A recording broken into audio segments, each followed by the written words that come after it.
या बातमीपत्राचे प्रायोजक आहेत Shri Ganesha physiotherapy clinic, sciatica, tennis elbow, frozen shoulder, पाठदुखी, मानदुखी, सांधेदुखी, लकवा, सेरेब्रल पाल्सी, गरोदरपणातील व्यायाम व नंतरचे व्यायाम, लहान बाळांचे विकार, सांधे बदलानंतरचे व्यायाम, सर्व प्रकारच्या हाडांच्या आजारावर तज्ञ डॉक्टर प्रांजली संजय पाटील यांच्या मार्गदर्शनाखाली उपचार केले जातील। एक वेळ अवश्य भेट द्या। क्लिनिकचा पत्ता श्री गणेशा फिजिओथेरपी क्लिनिक, 60 फुटी रोड जवळ, येवला। नमस्कार, SK9 येवला न्यूज मध्ये आपलं स्वागत आहे। आता बातमी पाहणार आहोत आपण येवलेकरांना आनंद देणारी। पालखेडच्या पाण्यामुळे गंगासागर तलाव हा पूर्ण क्षमतेने भरला असून येवलेकरांना आता 3 दिवस आड पाणी पुरवठा होणार आहे। गेल्या 2 महिन्यापूर्वी येवला शहराला पाणी पुरवठा करणारा गंगासागर तलावात पाणी साठा कमी झाल्यामुळे शहराचा पाणी पुरवठा 4 दिवस आड करण्यात आला होता। मात्र सध्या नाशिक जिल्ह्यात धरण क्षेत्रामध्ये मोठ्या प्रमाणात पाऊस होत असल्यामुळे पालखेड धरणातून ओव्हरफ्लोच्या पाण्याचं गंगासागर तलावामध्ये विसर्ग सुरू आहे। या संदर्भात मंत्री छगन भुजबळ यांनी पाटबंधारे विभागाकडे मागणी देखील केली होती। पाटबंधारे विभागाने येवल्यातील गंगासागर तलावात आवर्तन सोडले असून या आवर्तनाने गंगासागर तलाव पूर्ण क्षमतेने भरून गेला आहे। त्यामुळे आता येवलेकरांच्या पिण्याच्या पाण्याची चिंता मिटली असून या तलावातील पाण्याचे जलपूजन नुकतेच संपन्न झाले। या प्रसंगी नगराध्यक्ष राजेंद्र लोणारी, गटनेते दीपक लोणारी, पाणी पुरवठा सभापती चैताली शिंदे, उद्योगपती येती गुजराती, काटेमारुती तालीम संघाचे अध्यक्ष सुनील जाधव आदी मान्यवर उपस्थित होते। SK9 येवला न्यूज साठी ब्युरो रिपोर्ट, येवला। जे 4 दिवसाआड पाणी सोडण्यात येत होतं ते 3 दिवसाआड पाणी सोडण्यात येणार आहे। तरी हे पालखेडचं पाणी भुजबळ साहेबांच्या आदेशाने हे पाणी साठवण तलावामध्ये सोडण्यात आलं।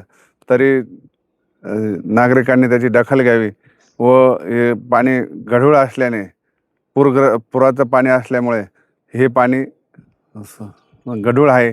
तरी नागरिकांनी त्याची दखल घेऊन हे पाणी उकळून प्यावे। 8 दिवस तरी हे पाणी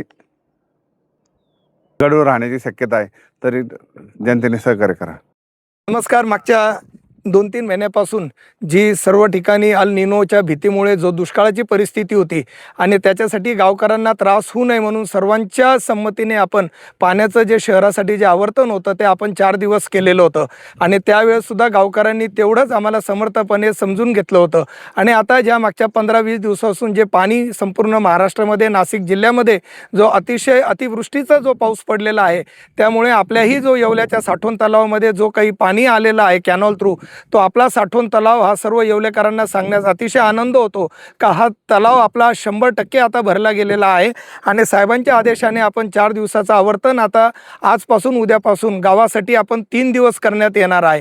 तरी हे करताना हे सर्व गावातील लोकांनी हे समजून घेतलं पाहिजे का हे येणारं पाणी हे कॅनॉलचं असल्यामुळे, पुराचं असल्यामुळे त्याच्यामध्ये बहुतांशी मातीचे कण असू शकतात। तरीही आपण त्याची पाणी हे पुढचे 4-5 दिवस उकळून घेतलं पाहिजे, जेणेकरून आपलीही त्याच्यामध्ये काळजी घेतली जाईल असं संपूर्ण नगरपालिका, नगरसेवक, नगराध्यक्ष, चीफ ऑफिसर यांच्या वतीने मी संपूर्ण गावस्थानांना हे असं आवाहन करतो। धन्यवाद। मोबाइल मोबाइल मोबाइल, अरे मोबाइल बोले तो SS मोबाइल। स्मार्टफोन ब्रँड असो कोणताही, खरेदी मात्र SS मोबाइल मध्येच। मोबाइल मोबाइल मोबाइल, अरे मोबाइल बोले तो SS मोबाइल।